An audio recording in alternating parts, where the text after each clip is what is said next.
this was tough. Oh my God. This was tough. The top 10 best Beatles songs of all time. I know. We're doing this. We're doing a big one. We're doing one of the big boys. Oh my gosh. Sitting down and ranking and writing out a list for the best songs they've ever done was definitely the hardest I've ever had to do on this channel for a top 10 songs. I know I've said this a couple of times in these videos. I think I said it for Kendrick Lamar. Obviously, that was a very hard one to do as well. But I don't know how much harder we can get than the Beatles, man. It really dawned on me how many amazing songs they've got. Like, it was just ridiculous when I was writing down songs.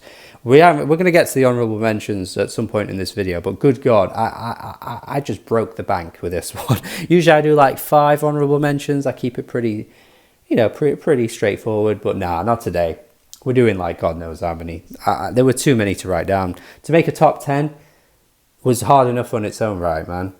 I don't even know if I'm confident in this top 10. It's so difficult. I could make 2 videos and drop them on the channel and just call both videos the top 10 best Beatles songs, right? And they could be both completely different lists and they could just exist on the channel and you'd watch both videos and you'd go, yeah, that makes sense. I get why that's in the top 10. Both lists would be very valid. And yet here we are. I had to make one. Wow. And doing this publicly when people are so passionate about the Beatles and they have to have a specific list and so many songs resonate with so many people, and there'll be massive songs that won't make my list at all, and it's just so nerve-wracking. It's like, oh my God, I am stepping into a conversation here that I don't even know if I am worthy of doing, man. I was not living through the era of the Beatles, as you can see. I hope you think, looking at me, I don't look that old. Because I hope I don't look that old. But of course I wasn't. I wasn't there for it. I wasn't there for the mania. I wasn't there for the time, the life-changing moments that many people had during the 60s. But we're looking back on it from a modern-day perspective. Because the Beatles' music hasn't aged, really, has it? Let's be honest. The Beatles' music has lived on forever, and it will forever live on for many years to come. And yeah, God, you're going to be like, how could you not have this? How could you not have this? Wow, I sound so stressed. I probably am. But we're going to have to get on with this, man. We're going to have to do it. Please subscribe. Please potentially check out my Patreon if you like this video as well. Obviously, you might want to watch the whole video first, but at least subscribe and like the video. Let me know your list before I get into mine, of course. Would love to see people's lists. I know a lot of people's lists tend to have similar songs, but often like there's only a couple of songs that will rank on a lot of people's lists, and then the rest of it's just totally different. So I'm looking forward to seeing what yours are. This is my own personal list. The only thing that is fueling this list is just what I like the most. There is no this song had this impact. There is no this song influenced this.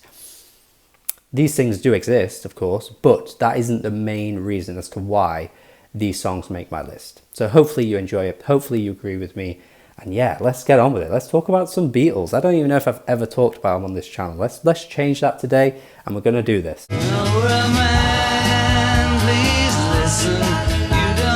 Starting off the list with Nowhere Man from Rubber Soul. Very good album, and Nowhere Man to me is the one that stands above the rest.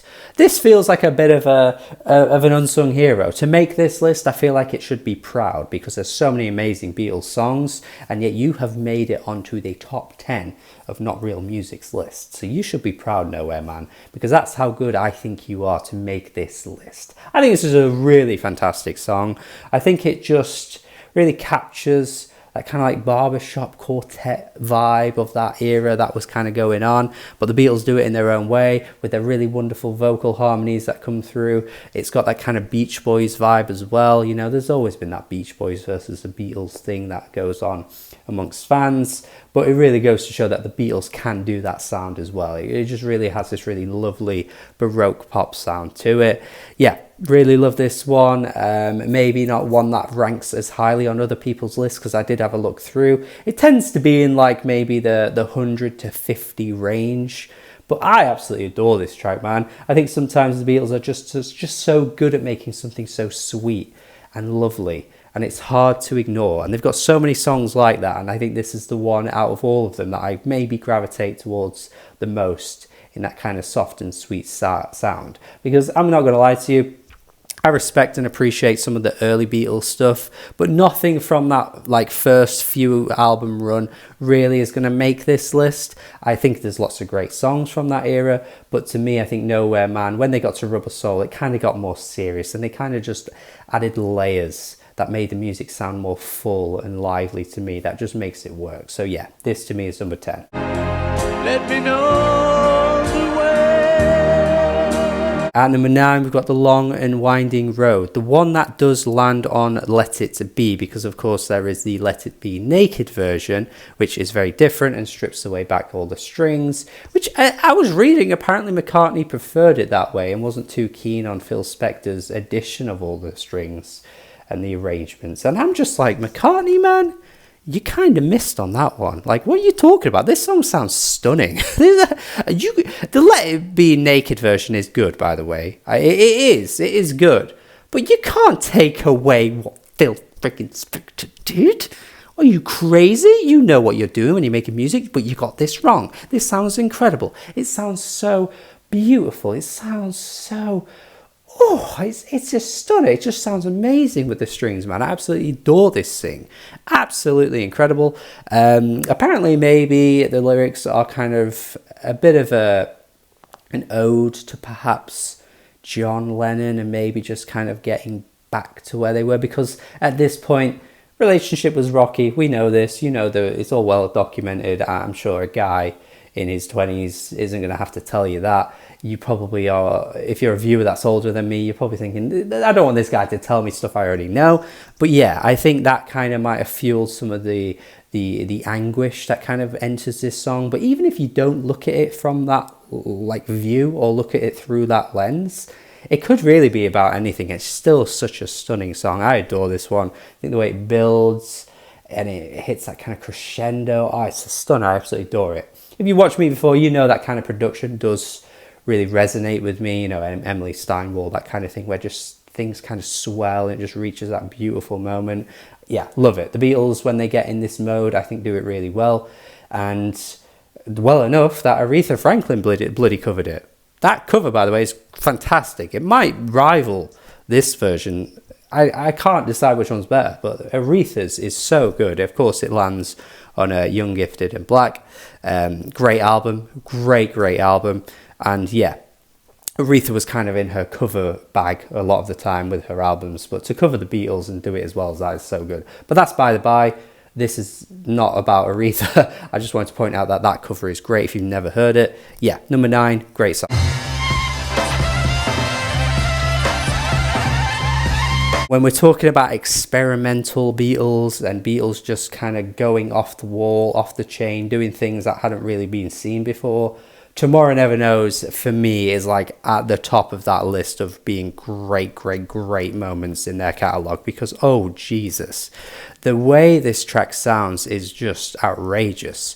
It's so hard to even imagine how they came up with this. Well, okay, it's not hard to imagine because, you know, drugs, I guess, but still, there's the way that they were able to craft this sound in the 60s. It's just insane. It sounds so ahead of its time. It sounds like it came out today, really. But it is an incredible sound that they conjure up. And it just makes for such a unique moment in their catalogue. A unique moment on this very album too, actually. And I do want to point this out. I've said this quite a few times. If you watch any of my other, I guess, places that you might watch me, Instagram, TikTok, whatever. But I've said it before, that this song, if you listen to Setting Sun by the Chemical Brothers from the 90s, it's from one of their 90s albums. It's got Noel Gallagher on it. Listen to that track and then listen to this. I think you know where they got the inspiration from for that track, because that track has a similar really weird like sound quality to it. It's got this wall of noise that just kind of resonates and booms throughout the song. I think they took inspiration from this song to make that song. So go listen to that. Let me know in the comments if you agree with me on that as well. But yeah, what a song this is. Can you even argue with this being in the top 10? Probably not. She said you don't understand what I said. At number 7, we got She Said, which maybe again could be another surprise to have on this list, but I adore this track, man. I think it's so wonderfully put together. It just has this joyous sound to it, despite the fact that when you read into the lyrics, it really isn't like that at all. In fact, if anything, it kind of is more existential and full of dread, because again, we're going to talk about the word drugs like we just did with the last one, and it kind of depicts this story of John Lennon having a conversation with Peter Fonda when they were all kind of just on acid, having an acid trip, and then Peter Fonda comes over and is like, I know what it's like to be dead, and that basically inspired where this song came from. But it has that kind of like weird psychedelic sort of twist to it that makes you kind of feel like you are on a journey of just kind of thinking about life in that kind of way. But the song isn't like traditionally, you know, really overly psychedelic, you know what I mean? It's not like the straight up psychedelic sound that maybe you'd expect them to do on other tracks, but it does that kind of have that kind of hippie, oozy woozing energy.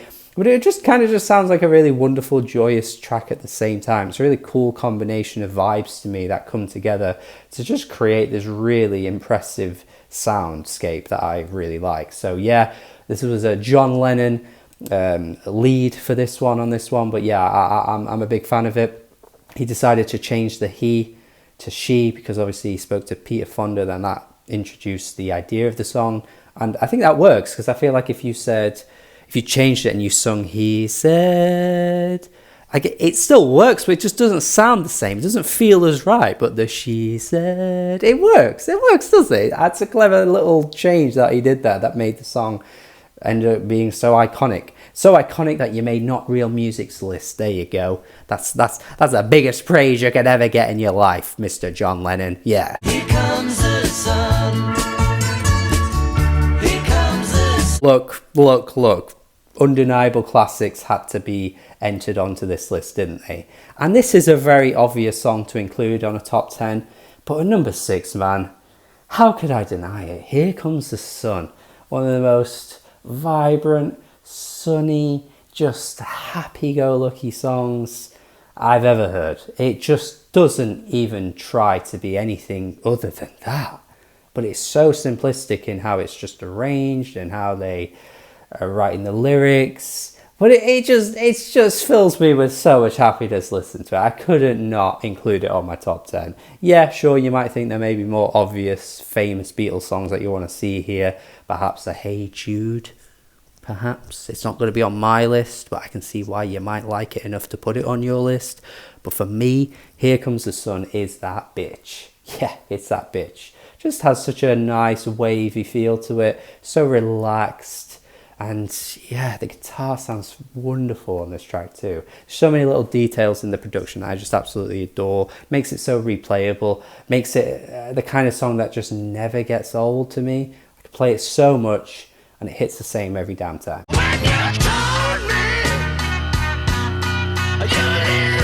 Two Abbey Road tracks back to back. Of course, I'm going to include Abbey Road on this friggin' list. That, to me, is still the greatest Beatles album. It's an amazing masterpiece of an album.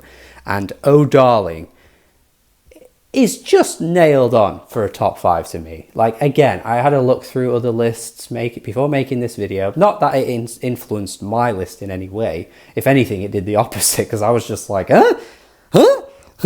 Because I was just like, how you not got this song here? And I was just like, what? And Oh Darling is another track to me where it's like, oh god damn, why is this not ranking higher on people's lists?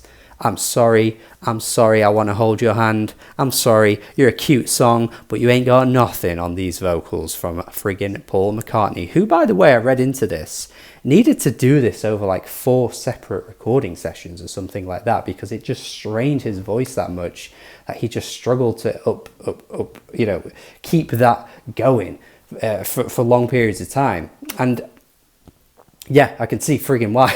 Like, bloody hell, there's no way that this song would have been able to just be done in one take, because, oh my god, he just lets loose here. He lets loose, he goes absolutely ape shit.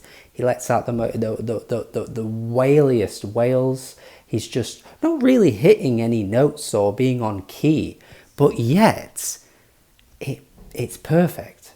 It has to be like this. It needs this passion. It needs this delivery. It needs to be so overwrought and absolutely, pouring your heart out for the song to work. Because apparently John Lennon was like, look, Paul wrote the song, I'm going to let him have it, but I'm not going to lie to you, I think I should have sung it because I think I'd do it better. And maybe on a technical level, John, you might have. Technically, on a technical vocal level, you might have, but it didn't need that.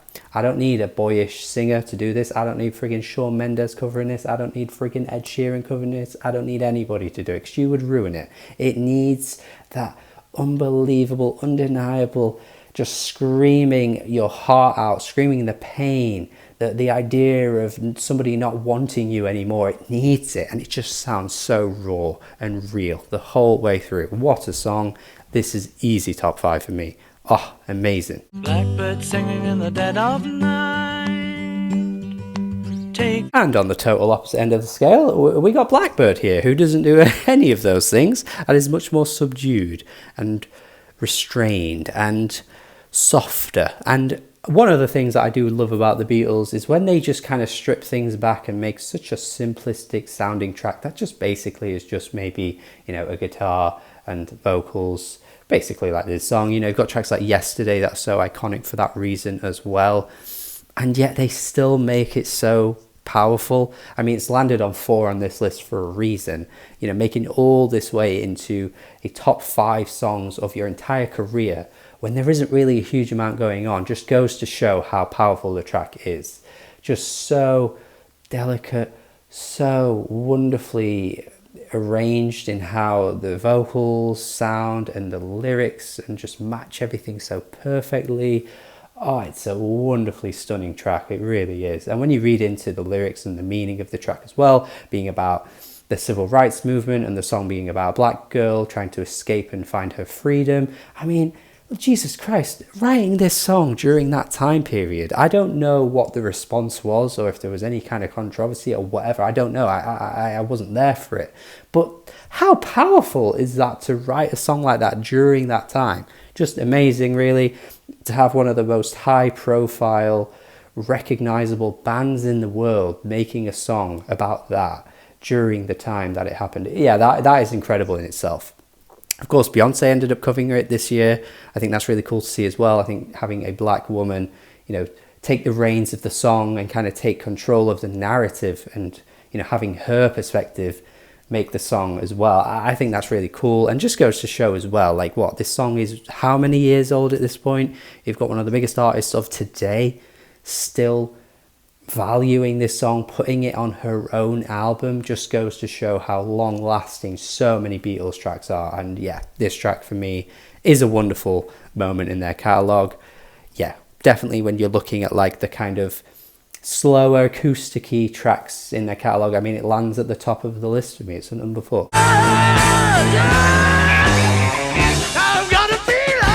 Might have seen with number 5 having Oh Darling there so high on the list that I have a bit of a tendency to gravitate towards these more raw, bluesy moments in the band's catalogue. And I've Got a Feeling ranking at number 3. Again, might surprise some people, but truly to me, this song is absolutely magnificent. I just absolutely love the vocal timbre, the tones. It's so rich, so raw. Again, the emotions really come through. The voice breaks, the voice cracks. That just kind of add to how the song has such a nice dynamic to it. Yeah, I love it when the Beatles do this. I think Let It Be has some great tracks in this vein that kind of appeal to me the most. I think, there's probably one of 2 Beatles fans that you could find, or one of maybe 5 or 6. There's varying degrees, isn't there? I guess you could say there's maybe the one that loved the kind of soft, poppy stuff from the early days. Perhaps that was maybe more appealing to you. You could be that kind of fan. Then you've got the more psychedelic, kind of experimental, kind of weird journeys that you get throughout their discography that you might gravitate more towards that. And then I seem to be the one that just loves these kind of hugely overwrought moments in their catalogue that just have that blues influence coming through because they do it so well. And yeah, I've Got a Feeling I think is a bit of an underrated one in their catalogue and ranks at number 3 easily for me. Don't let me down. And everything I just said basically sets up my next pick, really, doesn't it? At number 2, we're getting so close now to the best Beatles song. Number 2, we've got Don't Let Me Down, which is from Let It Be Naked, and is exactly what I was just saying about I've Got a Feeling, where that bluesy rock, earnest feeling really speaks to me. I just feel like this song reaches in my soul. It's just so magnificent. Don't let me down. Just you feel the emotion coming through so heavily. What an incredible song this is. Just feels like you're just kind of pouring out in somebody, just reaching out to them and just being like giving you everything, like don't let me down, just saying it in the most powerful way. And it just really works nicely with this kind of instrumentation. Again, it sounds really raw, rusty. It's got that really nice guitar tone. Yeah, love it when they're in this bluesy bag, man. It just really speaks to me. I just think they're so bloody good at it, and it just makes my soul grow, if that's even a thing. When I hear this song, when I hear these vocals, when I hear these lyrics, oh, it gets me, man. This, yeah, maybe wouldn't rank as high for other people. I don't really know. Like I say, tends to rank maybe like in the 30s, 20s range whenever I've looked at other people's lists, which is fine. But this to me is the second best Beatles song ever. I've been passionately talking for so long, man. I am going to keep the passion going though, because we have to get on to the honourable mentions. And as I said at the start of the video, I teased into it. I told you, look, there's so many friggin' songs here. I can't just do 5. I've got a whole host of them written down. And we're going to do this because there's a freaking mountain of songs to get through. Well, there isn't that many, but there's a lot. And some that I haven't even written down that you could probably argue should be here. But yeah, these for me had to be mentioned. Couldn't fit in the top 10 somehow though. While My Guitar Gently Weeps. Insane to me that this isn't in my top 10. I was writing my list. I was like, how is this not here? But I was like, okay, gotta be honest. It's amazing. It just breaks. Like 10 isn't that big of a number. Wait, hang on. 10 isn't that big of a number, right? Like it's just not that big of a number. It's just not that big of a number. So you gotta make some tough calls, guys. Eleanor Rigby. How many good songs do they have? Eleanor Rigby, Taxman.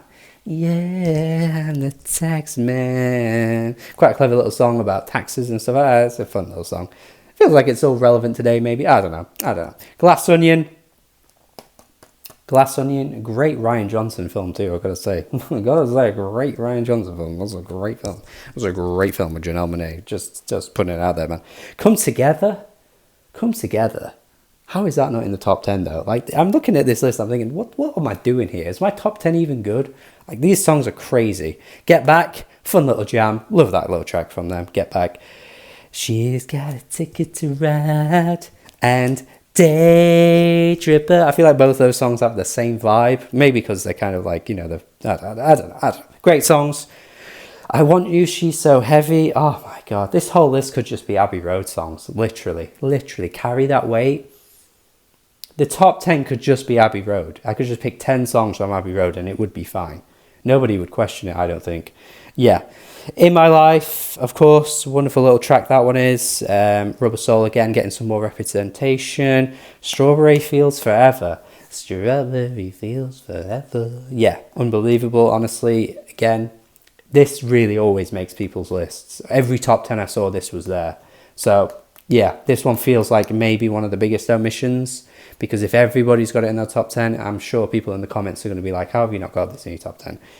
Helter Skelter, oh my God. When they go really raw and just balls to the wall like this, like they do a lot on the White Album actually. There's so many tracks that are like this that are just so like chainsaw-y. Like they're just cutting through so hard with the experimentation, with the way the song sounds so loud. Again, this is the 60s, man. You know, before Black Sabbath, before so many metal bands came through, they were doing shit like this. It's unbelievable. I Feel Fine.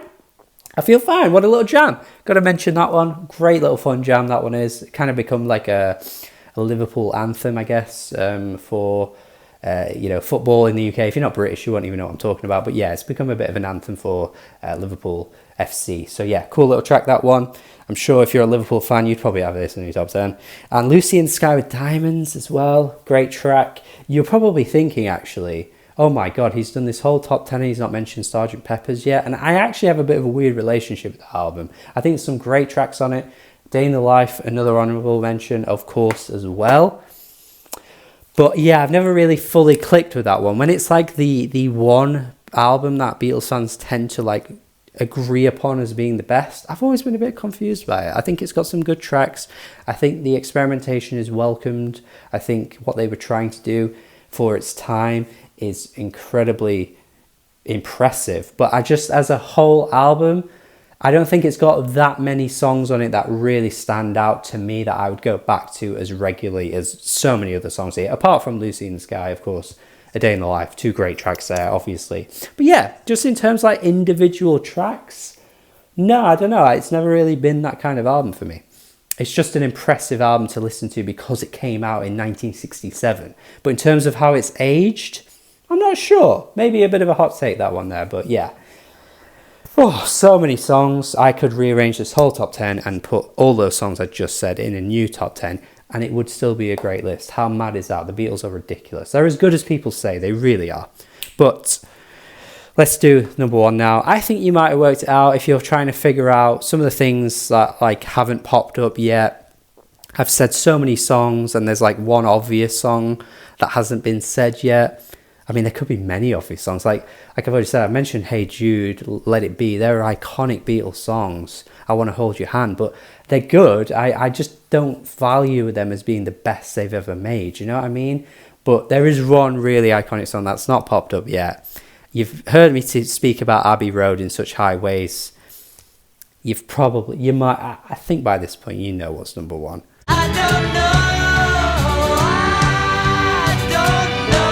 Yeah. I'm a softie, guys. What can I say? I'm a friggin' softie. I love this song. I adore this song. I don't know a single person that doesn't like this song, if I'm being honest with you. Like, if it doesn't rank at your number 1, that is absolutely fine. But you cannot tell me you don't like this song. It is a wonderful track. And I don't want to say wrong, but it kind of feels a bit wrong that out of all of their, forward-thinking discography, all the amazing ahead of their time tracks, you'd rank this at number 1. I don't want to say the wrong is the wrong word because it's an amazing track, but it does kind of feel like, oh really? But then you think about it and then you go, no, it's not wrong. It's not. It's perfect. It's just perfect. It's one of the most beautiful, inspiring love songs I've ever heard. This is just love pouring through in the most perfect way you could ever ask for. I mean, it doesn't even go into like huge amounts of detail. It just kind of like touches, like it's like the tip of the iceberg, really. It's kind of not even going further than that. But the way that they describe what they're describing, something in the way she moves, like it's just so beautiful the way it's done. It really is. Like it captures that essence of just being in love with somebody, and just those small things. They're not big details. Like I say, they're not even scratching the surface, but it's those little things that you just love about somebody, and that just captures something. It captures your attention. It captures your love in a way that you can't really describe. And the song just does that effortlessly, man. Effortlessly. Oh, it's a wonderful one. George Harrison penning this song, an underrated member of the Beatles, really, when it comes to writing some of their best songs. Like, I am a bit of a George man when it comes to the Beatles, to be honest with you. Like, some of the moments that he's put down are some of my favourites. And his solo work as well. And he's probably got the best solo album out of anyone here. So yeah, I think when it comes to just penning these beautiful moments, I think he's got it down to a T. That guitar solo as well. Oh, heavenly. Absolutely heavenly. This is undoubtedly one of the best, one of the best love songs of all time. If I have gun to the head, you were like, Ryan, name the best love song of all time, I think this would be the first thing that came out of my mouth. And then I'd probably get killed because I'd be like, something And then they'd be like, that's not an answer. Like, no, the real song, something. Yeah, anyway. Amazing track. Oh, wonderful. It gets me every time, man. It gets me every single goddamn time. Yeah, that is my list. The top 10 greatest Beatles songs of all time, according to me. For whatever that's worth, because so many lists float around like this all the time. I just had to do it eventually, though. It's been at the back of my mind for a while. I thought this was the weekend, I'm going to do it. Let me know how you would rank the best Beatles songs ever in the comments, because we know it's going to be very different, but I'm all ears. I am looking forward to seeing what your list is. And please be civil, please be civil. These picks are valid for different reasons as to why your picks might be valid, and that's okay. Thank you. Check out more videos on the channel as well. If you want to see more Beatles videos, I could definitely do that. Definitely make that happen. That is more than okay with me. Subscribe. Check out my Patreon as well if you're feeling generous. Have a good day and goodbye.